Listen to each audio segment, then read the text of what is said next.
Hi, this is Scott, Kilo Sierra 6, Delta Alpha Yankee, and it's been about 11 days since I did my last video. Sorry for the delay. I have been trying to make videos for, gosh, about 3 days now. My problem that I have is, and let me back up for a second, the last video I did was about CB radio for MCOM, and I touched on some political stuff when I was talking about the Canadian trucker freedom convoy protests, etc. And it was either a little bit before or a little bit after Trudeau did his version of Canadian martial law, and then was only able to keep his knees together for a couple of days before he backed off of that. But in the meantime, in 11 days, we're now sitting, last time I checked, on the brink of World War III and yet another existential threat. And the reason I have been having so much trouble getting videos done is I spent, a couple of days ago, I kid you not, an entire day trying to get a video done on this subject. And the problem was I kept dropping into explaining the crisis and talking about parallels between past historical events and world wars and on and on. And you know what? Each time I got a couple of them that I thought would work. I thought I'd wait overnight, I'd watch them the next day. And I have a mantra that I like to play in my head, and I've had it for a long time, and it's by no means my own design. It came from a comedian named Craig Ferguson, of all people. And he has a method for whenever he's getting ready to comment on something, he asks himself a couple of questions. And the first question is, does this even need to be said? The next question you ask yourself is, does this need to be said now? And then the third and most critical question is, does this need to be said by me? And I've applied that to this situation. This is not a political channel. This is not a conspiratorial channel. While I could probably entertain one or two of you with my intricate knowledge of all the things that led up to World War I, it doesn't matter. None of this matters, actually. Because if you think you have some kind of control over what's going on, you don't, not even through the election. George Carlin, I'll quote another great person, was fond of saying that when it comes to politics, it's a party and you're not invited, or it's a club and you're not a member. He's done iterations of both. But the simple fact of the matter is, while there's an illusion that we have some degree of control over the factors that are affecting us, we never do. There are powers and principalities well beyond that are controlling what's going on in the world. All we can do is react to it. So you don't need my comment on or commentary on whether or not we're going to be in World War III or what. Because to be completely honest with you, it doesn't matter. We just have to deal with the eventualities. So we follow the doctrine and do the best you can where you're at with what you got and drive on. So what does this all mean to the radio community? Well, when we come up on these existential pressure points, and there's been many over the years, but they tend to follow kind of a 10-year cycle. And I'll go back to, historically, I could go even further back to that. When I think in terms of modern history, like most people, when I think of modern history, I think about the span of time that occurred from the day I was born till now. Everything else before that's ancient history, and the relevance not there. I just don't feel a connection to it. But legitimately, after World War II, when the Cold War kicked off, there was a good kind of long-term scare through the mid-50s where people were afraid of the nuclear threat. And they would build fallout shelters, and there was a prepping movement, and there was a whole industry built around it. As a society, we were all kind of planning at that period of time for having to go into the bomb shelter in the backyard. And I can still remember as a child visiting people's houses, and they had bomb shelters in their backyard, and we used to go down in there and play.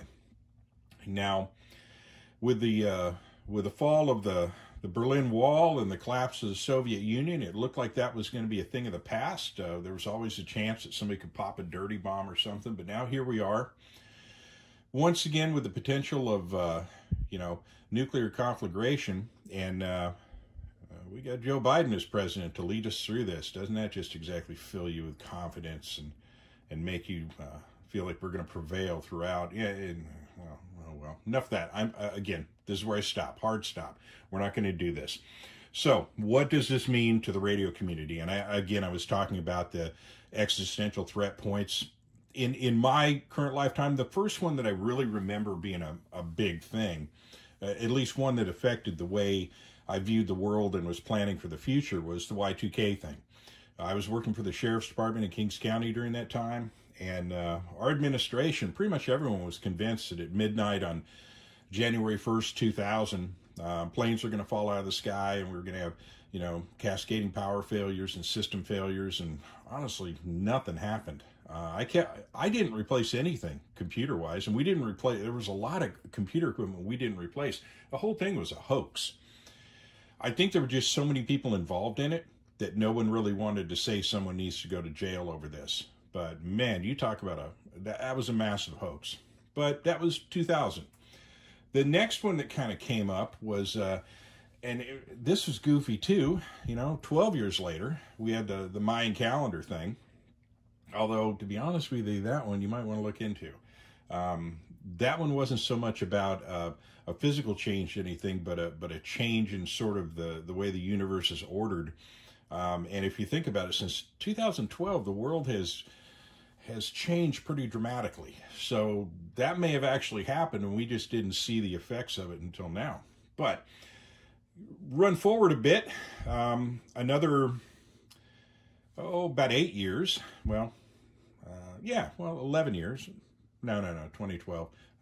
Actually, they're getting closer together. Actually, it was only 7 years because of the whole Charlie 19 controversy. And since the Charlie 19 thing, it has been just one nonstop, never-ending death road show. It is just one calamity after another after another. I was in a supermarket the other day and heard just a couple of normies talking about civil war. I mean, just okay. Again, what's it going to be? When's it going to be? Is it going to be an EMP? Are the Chinese going to invade? Are we going to have a nuclear war? If we have a nuclear war, you don't really need to worry too much about that. You'll either be reduced to ashes or die a slow and painful death. But if they decide to pop all the party toys at the same time, it's game over. We're just going to be a charcoal briquette floating through space. But suffice to say, I kind of lean more in the direction of just the slow entropy that we're currently in, and the wheels finally coming off the system at some point to where things are just going to stop working. We're already seeing the effects of that. So, again, what does this mean to a radio operator? Okay, enough of the rant stuff. Moving forward. Anytime one of these things happens, anytime one of these existential threat points comes up, everybody's survival instincts kick in. Now, there is a natural inclination, oddly enough, for instance, in storms in the East Coast and in the South, you run out and buy bread and milk for some weird reason. Everywhere else, when these big ones pop up, oddly enough, it was toilet paper. I attribute part of that to what had happened in, I think it was Brazil, when their economy collapsed, and one of the things they ran out of was toilet paper, and they're making a big deal out of that. But everybody ran out and got them some toilet paper because, your hair may be on fire, but at least you can wipe your backside in a civilized manner. But for most folks that are more survival-minded, more of the, people that are prepper types, or, we used to call them survivalists, but just people that have, they realize things are wrong and something bad's going to happen, and they want to be ready to be able to handle the situation and get through it as best they can. A lot of times what we do is we take stock of the equipment that we have, and we think, what do I need? And that's the number one mantra of survival. Anytime you get yourself in Dutch, you stop, you sit, and you assess. You determine, what do I have? What do I need? Where am I at? Where do I need to be? So we're doing that again. And this time, I think, folks, you should really heed the warning, because these things are just rolling one on top of another now. Like I said earlier, they used to be, first they were 30 years apart, then they were 10 years apart, then they were 7 years apart. Now we're looking at, they're just one after another after another. Again, what's it going to be? Who knows? But man, with these odds and these many things in play and this much stuff on the table, something's bound to go wrong. So we may find ourselves in a situation where we have to put some of this radio gear to work. And there's a lot of different ways that's going to occur. going to depend on the circumstances and situations we're faced with. But now is the time to assess and consider our equipment and see, again, what do we got? What do we need? And this is where I talk about the radio stuff. If you were currently, if you're a fairly new guy and you're running some entry-level equipment and you've been thinking about upgrading, now is the time to do it. Just stating the obvious in terms of supply chain crises, in terms of the potential inability to get raw materials from, or rather component materials from China, radios could begin to become a problem. Now, I have an ID51 Alpha in the back, but I'm sure a lot of you know about the ID52 rollout, how that was delayed a pretty good time, and it's a big point of embarrassment for the guys at ICOM. Not necessarily their fault, but holy cow, roll out a brand new premier flagship rig and then you got to wait 2 years before you can even, sell them to anybody, all because of supply chain issues. That's only going to become more of a problem. And you say, well, do I need to worry if I want a Yaesu, for instance? They're made in Japan, right? Well, you can get a radio, but do you want a battery with that? Because most of the batteries for Yaesu radios are made in China. Additionally, the thing they won't tell you is a lot of the individual component parts are made in China. So assembled in Japan, and it's based on their standards and their technology. But a lot of that stuff, if it begins to dry up, you're going to have a problem getting it here. Especially if we're in the middle of a trade war because China made a move on Taiwan. Who knows? Again, that's yet another of the many things that are potentially on the table. So if you've been thinking about a radio upgrade, I'd move now. Because it's only, in terms of pricing, we're already seeing the pricing going up. I have another hobby that I'm involved in that's radio-controlled aviation. And I've seen prices on planes and components for planes double and in some cases triple just over the past 6 months. I'm involved in manufacturing.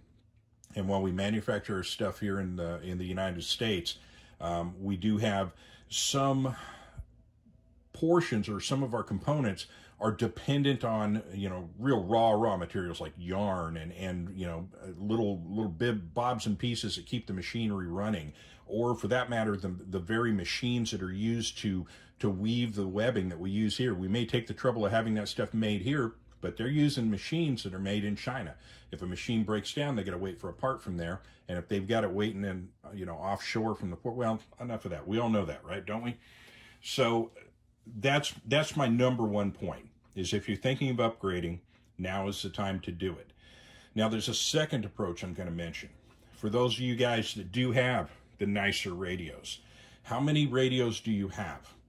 And that's something you need to consider at this point. Something that came up with me was when the C-19, the Charlie 19 situation popped off, and I'm using that term deliberately because you say that word, it's almost like, yeah, it's like that Harry Potter character. You say it and something bad happens, or you say Beetlejuice 3 times and the world ends. But, yeah, if you say the bad word, then YouTube scrutinizes your videos. But when that crisis did initially pop off, I had family members, and I'm kind of the only member of my family and extended family that's into this kind of stuff. I have brother-in-laws and whatnot. They don't own any firearms. They're not interested in it. They're not interested in any of this subject material.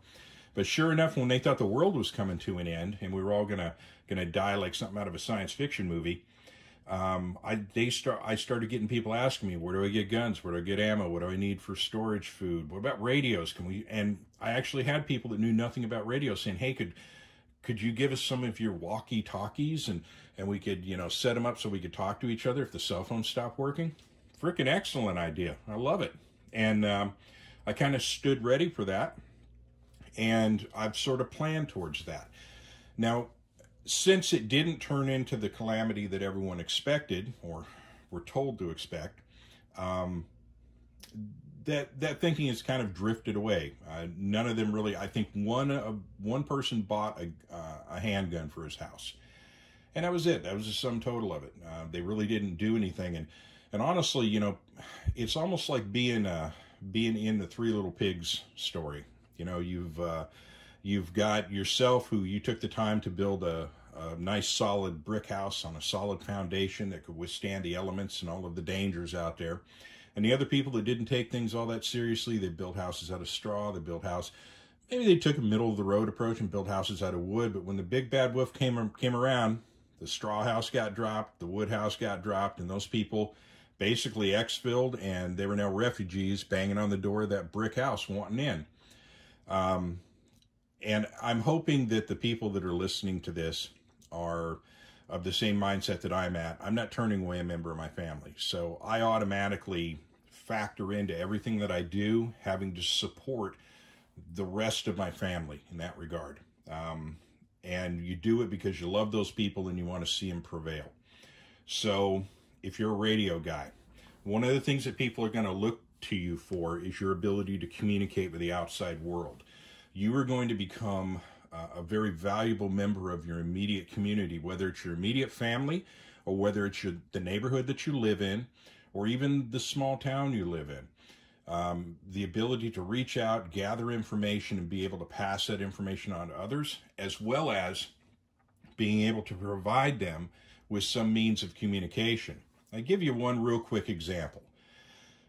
Let's say we get a situation. I'm just gonna throw this out there, not as a suggestion, but as something that those in the know already know.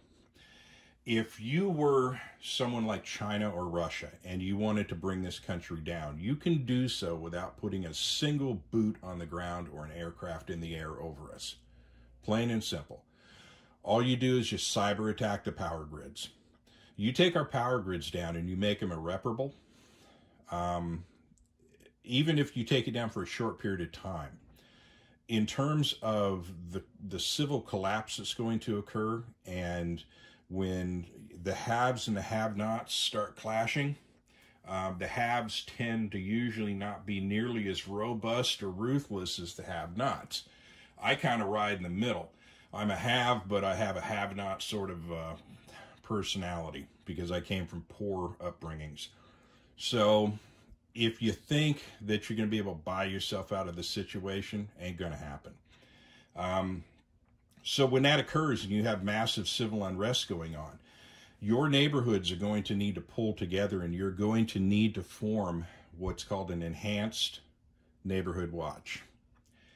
There are other names for it. I've heard terms such as a mutual assistance group, irregular defense group. I've heard all kinds of stuff. Just call it what it is. It's a neighborhood watch. It's a collection of neighbors that have an interest in protecting their property and the people that live there. One of the critical factors that's going to be involved in that is the ability to communicate without having to send runners.